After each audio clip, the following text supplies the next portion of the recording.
जी, मेरी मुराद डॉक्टर सिराज साहब से है। मैं उनको पहली बार स्टेज पे सुनूंगा।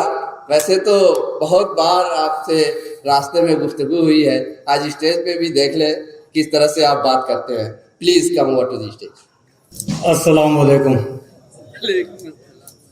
मैं तो बैक बेंचर आदमी था, बच्चों ने धक्का दे के मुझे यहाँ तक पहुँचा दिया। अब जब यहाँ तक पहुँचा दिया है तो फिर बर्दाश्त करना पड़ेगा। वैसे भी हम पुराने कुकर हैं, सीटी मारना नहीं छोड़ेंगे। सबसे पहले मैं अलीगढ़ के ताल्लुक़ से मुझे ये नज़्म या गज़ल जो भी कह लें पसंद आई, और आप लोग मेरे भाई हैं, छोटे बड़े दोनों लोग हैं। मेरा ख्याल है कि आप उस दौर में अलीगढ़ पहुंच सकते हैं इस नज़्म के ज़रिए से, और बिला किसी उन्वान के। ये उनके कोई डॉक्टर नसीम साहब हैं, अभी रात ही मेरी नज़र गुजरी है, कि हसी सैयद के गुलशन का नज़ारा छोड़ आए हैं। हसी सैयद के गुलशन का नज़ारा छोड़ आए हैं, अलीगढ़ में ज़माना हम सुहाना छोड़ आए हैं। कभी खाला कभी सिंधी कभी वीएम चले जाना, खाला का होटल। कभी खाला कभी सिंधी कभी वीएम चले जाना, सभी ढाबों पे हम अपना निवाला छोड़ आए हैं। निशा का रास्ता भी जिससे गुजर कर लुत्फ आता था, अमीर निशा का रास्ता जिससे गुजर कर लुत्फ आता था, हम उस रास्ते पे हर दिलकश नज़ारा छोड़ आए हैं। कैनेडी हॉल जिसमें रोज सजती थी नई महफिल, कैनेडी हॉल जिसमें रोज सजती थी नई महफिल, हम उसमें गीत गजलें और ड्रामा छोड़ आए हैं। अचानक रात में बिजली कट जाती थी जब भी, अलीगढ़ वाले अच्छी तरह समझते हैं कि अचानक रात में बिजली कट जाती थी जब भी, अंधेरे में किसी को कुछ भी कहना छोड़ आए हैं। और आगे कहा कि संडे जब भी आता था उसे हम ईद कहते थे, बिना चांद की ईद। संडे जब भी आता था उसे हम ईद कहते थे, कजिन से गेट पर मिलना मिलाना छोड़ आए हैं। लोग जाते थे, मैं तो नहीं जाता था, कोई थी ही नहीं। चुनाव में खड़े लीडर का नारा हम लगाते थे, चुनाव में खड़े लीडर का नारा हम लगाते थे, कि टेम्पू हाई है सुनना सुनाना छोड़ आए हैं।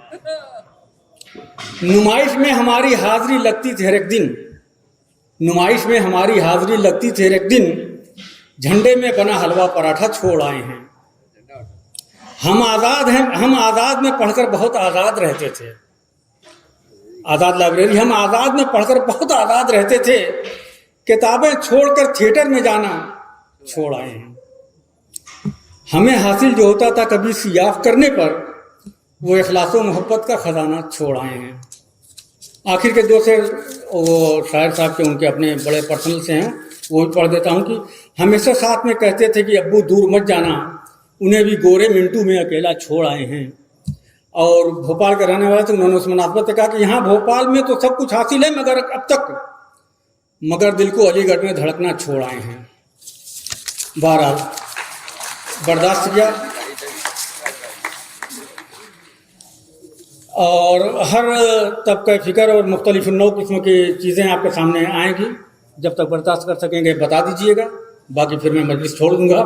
मिर्ज़ा गालिब के दोस्तों की महफिल में बैठे हुए थे, दिल्ली और लखनऊ की उर्दू में फ़र्क पर गुफ्तगू जारी थी। किसी साहब ने पूछा कि मेरा कलम सही या मेरी कलम। मिर्ज़ा गालिब बोले कि औरत अगर तहरीर करे तो मेरी कलम, और मर्द अगर तहरीर करे तो मेरा कलम। तो इसी तरह किसी तरह ने पूछा कि साहब जूता सही या जूती, तो एक साहब कहने, अरे मिर्ज़ा साहब ये भी यही कहेंगे कि मर्द पहने तो जूता, औरत पहने तो जूती। मिर्ज़ा ने कहा कि नहीं, जोर से पड़े तो जूता।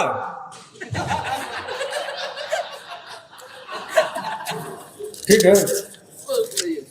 मीर की आदत थी कि जब भी बाहर जाते थे घर के तमाम दरवाजे खिड़कियां बंद खुली छोड़ दिया करते थे, और जब घर में वापस आते थे तो सारे दरवाजे खिड़कियां बंद करते थे। किसी ने पूछा मीर साहब से कि आखिर आप ऐसा क्यों करते हैं? कि यार घर की अकलौती दौलत तो मैं ही हूँ।